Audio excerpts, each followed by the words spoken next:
നമസ്കാരത്തിന് ശേഷം ഒരാൾ ഉളുവോടുകൂടി അവിടെ തന്നെ ഇരുന്നിട്ട് 10 പ്രാവശ്യം വീതം ഓതിയാൽ അവനക്ക് കിട്ടാൻ പോകുന്നത്, ഒന്ന്, രോഗങ്ങളില്ലാത്ത ശരീരം അള്ളാഹു അവനക്ക് കൊടുക്കുന്നതാണ്.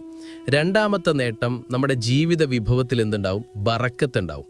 നമുക്ക് വലിയ സമാധാനമുണ്ടാവും. അതാണ് റിസ്ഖിൽ വലിയ വിശാലതയുണ്ടാവും, ഖൈറുണ്ടാവും.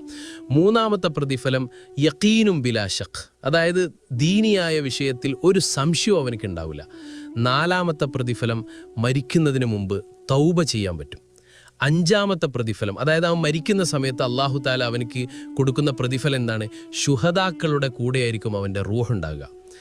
ആറാമത്തെ പ്രതിഫലം, മൂമിനീങ്ങളായ മനുഷ്യരുടെ ഹൃദയത്തിൽ എന്തുണ്ടാവും? ഇഷ്ടമുണ്ടാകുമെന്നാണ്. എന്തിലേറെ, ശത്രുക്കൾ പോലും നമ്മളെ ഇഷ്ടപ്പെടും, നമ്മളെ വാഴ്ത്തും, നമ്മളെ പുകഴ്ത്തും. 40 മൂമിനീങ്ങളെങ്കിലും നമ്മളെപ്പറ്റി നല്ലത് പറഞ്ഞാൽ നമുക്ക് സ്വർഗം കിട്ടുമെന്നാണ്. ഏഴാമത്തെ പ്രതിഫലം, യൂസ്യൗലഹു ഖബ്റുഹ്, അവൻ്റെ ഖബർ അല്ലാഹു തആല വിശാലമാക്കി കൊടുക്കുന്നതാണ്. എട്ടാമത്തത്, നമ്മുടെ നന്മയും തിന്മയും തൂക്കപ്പെടുന്ന കിതാബുണ്ടല്ലോ, ആ കിതാബ് നമ്മുടെ വലത് കൈയിൽ കിട്ടുമെന്നാൽ മുന്നിലൂടെ വലത് കൈയിൽ കിട്ടാൻ ഈ ഒരു ആയത്തോതിയാൽ കാരണമാണ്. പിന്നെ 9ാമത്തത്, സിറാത്തുപാലം, മിന്നലിൻ്റെ വേഗതയിൽ നമുക്ക് സിറാത്തുപാലം കടന്ന് സ്വർഗ്ഗത്തിലേക്ക് ചെല്ലാൻ.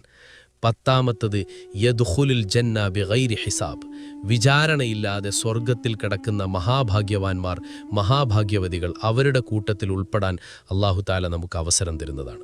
സൂറത്തുൽ ബഖറയിൽ ഒരു ആയത്തുണ്ട്, അത് വേറൊന്നുമല്ല, ആ ആയത്തുൽ കുർസിയാണ്. ഒരു മനുഷ്യൻ ആയത്തുൽ കുർസി 10 പ്രാവശ്യം അസർ നമസ്കാരത്തിന് ശേഷം അവൻ ഇരുന്ന ഇരിപ്പിൽ ഓതിയാൽ അവനക്ക് കിട്ടാൻ പോകുന്ന വമ്പൻ 10 നേട്ടങ്ങളാണ്.